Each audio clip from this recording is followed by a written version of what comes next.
Throughout our lives, we're always two-sided. We always have both a public and a private identity. On the one hand, we're individuals in the eyes of others. On the other hand, we're capacity for the world. However, we're not always aware of our two-sided nature.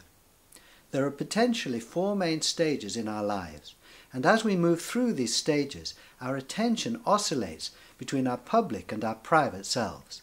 Sometimes our focus is on one side, sometimes on the other. The 4 main stages of our lives are the baby, the child, the adult, and the seer.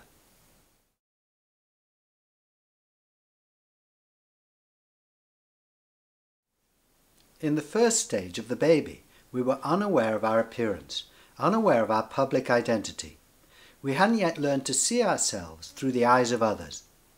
Conscious only of our own point of view, our private reality, we were faceless, at large, space for the world, without putting it in these or in any terms.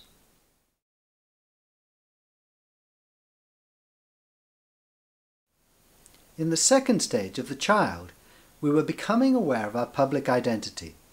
Seeing ourselves more and more through the eyes of others, we began learning to take responsibility for ourselves as individuals. In the process, we began overlooking our private reality. But our attention was inconsistent. Often we would forget about our public identity, completely losing ourselves in whatever we were doing. But as we grew older, these periods of unself-conscious openness and freedom came less often and went more quickly.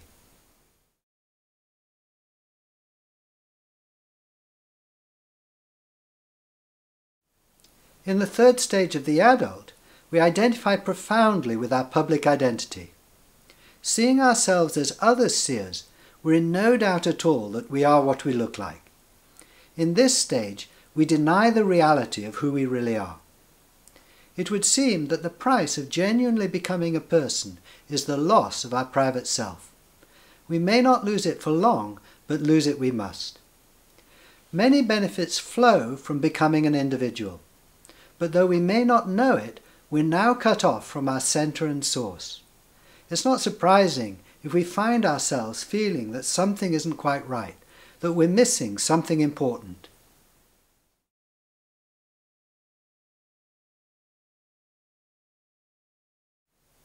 Fortunately, this need not be the end of our journey. We can go on to the 4th stage of the seer, where we discover the reality of our private self and begin drawing on its immense healing power. Seeing who we really are at centre, we now begin living a truly balanced, two-sided life. Private as well as public, public as well as private. One of the good things about losing touch with our private self as we grow up is that when we return to it, we see it with fresh eyes. It seems that we have to leave home before we can really appreciate what home is and how wonderful it is. And because our individuality doesn't disappear when we see who we really are, we can now celebrate our one consciousness with many voices.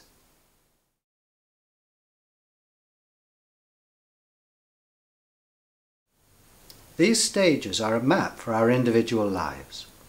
They are also, in general terms, a map for humanity as a whole. In the distant past, human beings were not very self-conscious.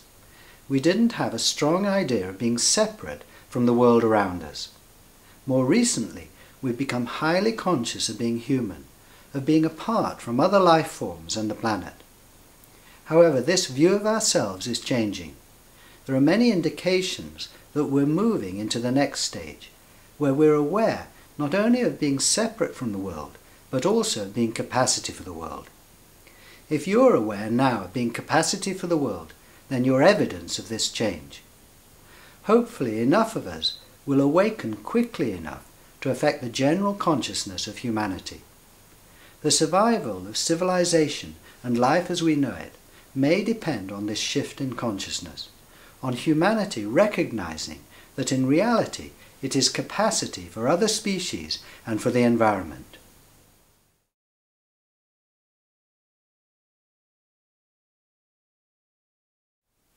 In this film we've presented a traditional spiritual message in modern terms.